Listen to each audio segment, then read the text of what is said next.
Hello everyone. Today I'm going to show you how I made my DIY power bank out of recycled cells. This thing is 14 amp hours, so 14,000 milliamp hours. If a Chinese marketing department got a hold of this thing, they're going to put way more zeros on here. But we're not Chinese, we put real numbers on there, so 3.7 volts. So 1 in series, 8 in parallel, and 10 amp max you can pull from the plug here. Also has a USB board. Get it to focus. Whenever you charge, you'll blink. Four blinks means full, 3 less, 2 less, 1 is pretty much dead.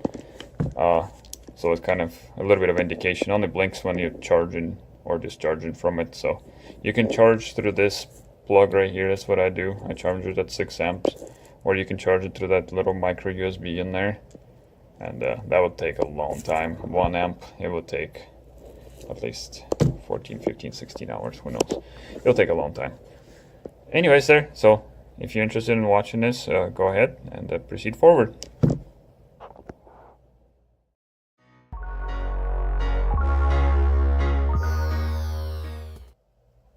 Good morning everyone. Today I'm going to be building my very first pack. It's going to be 8 cells in parallel, 1 in series, just one simple pack. There's going to be to charge my phone, computer, stuff like that. Max discharge on this pack is going to be 10 amps.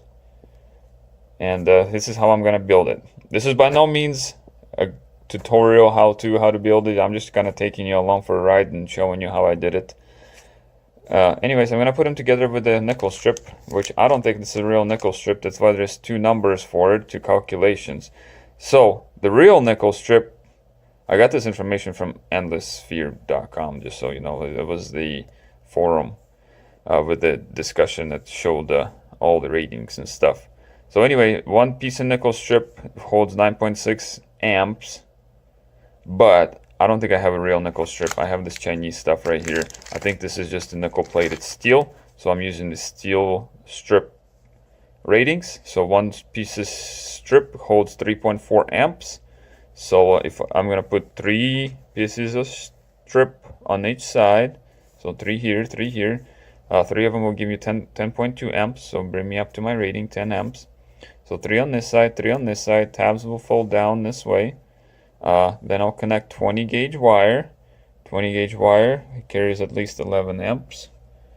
So that's good, it's going to be covered there. Then the discharging board is going to go this way, like so. It's gonna go negative, is gonna go here, positive is gonna go this way. At least, what did my calculations were on these for the size of the wire? 26. So anyway, minimum of 26 gauge wire, but I got a bigger wire, so I'm gonna use this way, but minimum 26. I'm gonna have a space between the first cell, space for the zip tie right here. So this is first cell spaced out a little bit. So this is the zip tie. It's going to go around the cell and hold these wires in, 1 and 2. Just in case I tug this wire or whatever, I'm not pulling on a solder connection. I'm actually pulling on a zip tie to the cell. So it's going to be good, kind of help you not yank this wire right out. So kind of a safety precaution thing. So I think it'll be pretty cool. So anyways, let's get started.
Alright, and I was making this last spot weld. I kind of made it close to the edge and a bunch of liquid came out there, so I'm just going to replace this cell. I'm going to put a different one in there. I might have just held the spot welder a bit too long.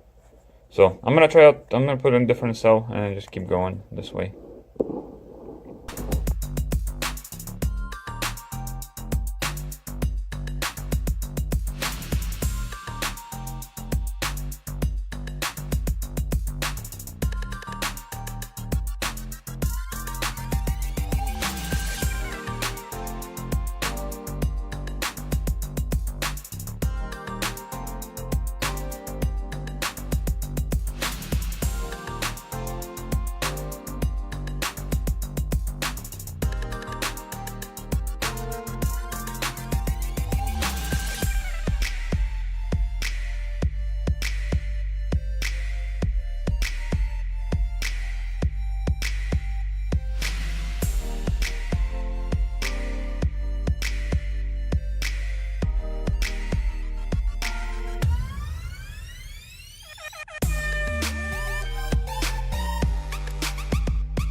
So to button this things up, I'm gonna make sure everything works correctly. So I'm just gonna test the voltage. That one is in here, that one is in there. 3.6, so we're getting good voltage there. And I'm gonna test this charge connector here. Alright, couldn't find anything that we could use. But found this old vape pen. That'll work. I'm gonna charge my phone, but I'm filming with my phone, so. Anyways, there's this. Took care of my cut while I was there too. I cut myself a little bit there, so don't do what I do.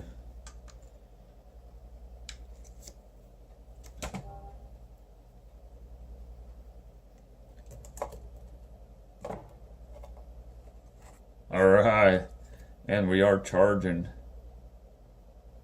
This board is only 1 amp, so I wouldn't be charging too fast, but I just wanted to make sure everything worked before I button it up. I don't know if you saw or not, I cut a little bit of piece of zip tie and kind of put it across this way, so whenever I put my tie down zip ties, it kind of holds the board in place also. This board can get a little warm, and you know, hot glue gets soft when it gets warm, so that's the reason I'm doing it. Just kind of give it a little extra reinforcement, so whenever this thing is hot and working, I don't pull it by a cable and the whole thing just pulls out. Trying to make it a little bit durable and a little bit more reliable. So we'll see how it works out.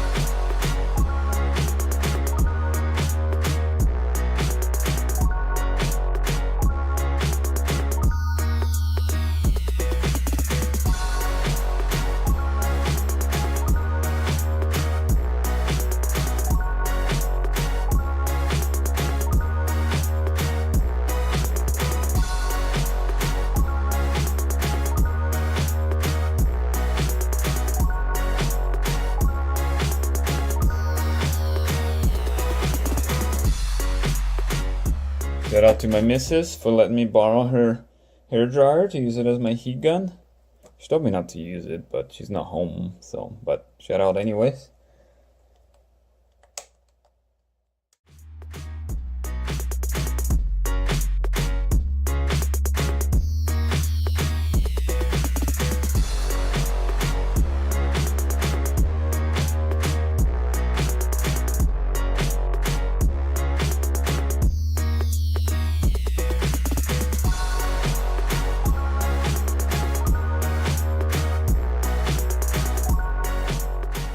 Up charging the pack. This is what the charger put in so far. This number is going to be higher than the actual number of the battery holds, because you get some resistance in charging those cells into the wire. You lose a little bit of energy, but it's just a good indicator that the battery's working just fine. So it will hold its for 14,000 milliamp hours or so. I'm not going to test the whole battery because it's going to take forever, and there's no point. Tested each cell individually already, and they're all good. So. And they're all about 1800 milliamp hours. So, so that part I'm not worried about. I'm not gonna test it, but yeah, charge went fine. Nothing got hot. This plug got a tiny bit warm right here. Putting 6 amp through it, but then it went away as soon as the charger started dropping amps and stuff. So, no big deal. These plugs are good to 10 amps, and I mean it wasn't hot or anything like that. Just like tiny bit warm. So that's no issue at all. Anyways, yeah, the pack with first charge went good. I'm gonna use it, charge my phone with it, see how many charges I can get out of it.